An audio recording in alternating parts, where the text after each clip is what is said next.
Hey, Chef Billy Parisi here with Heinen's Grocery Stores, and today I'm going to show you how to make some amazing granola recipes that you are absolutely going to love.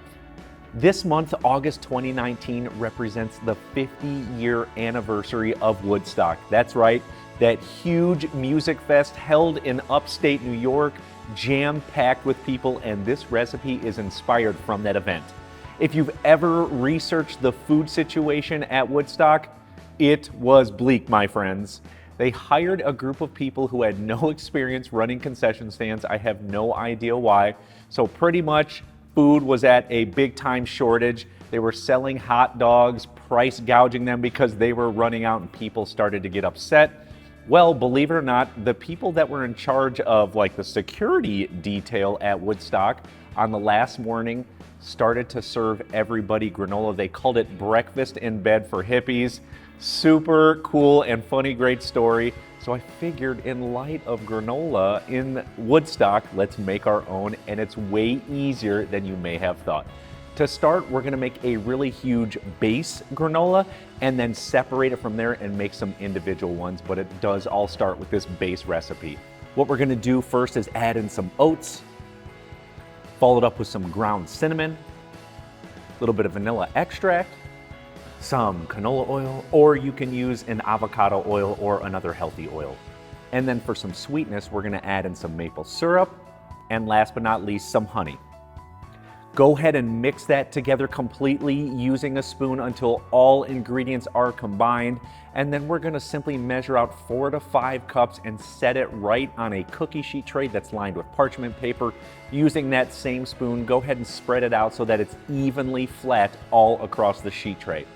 Now for the other two granola recipes, they are completely different, so let's separate that base recipe in half into another bowl. And into this one, we are gonna add in some pecans that are chopped, some pepitas, which are pumpkin seeds, some chia seeds, a little bit of coconut flakes, and last but not least, some raisins. Again, mix that together until it's completely combined. I like to call this one seeds and raisins. Extremely delicious. You're gonna love this one. Just like in the last one, add it to a cookie sheet tray that's been lined with parchment paper and completely spread it out. Make sure it's flat, make sure it's even. You wanna make sure the granola gets cooked through on all sides. Now for the last one, which is my daughter's absolute favorite, we're gonna do a cherry almond chocolate.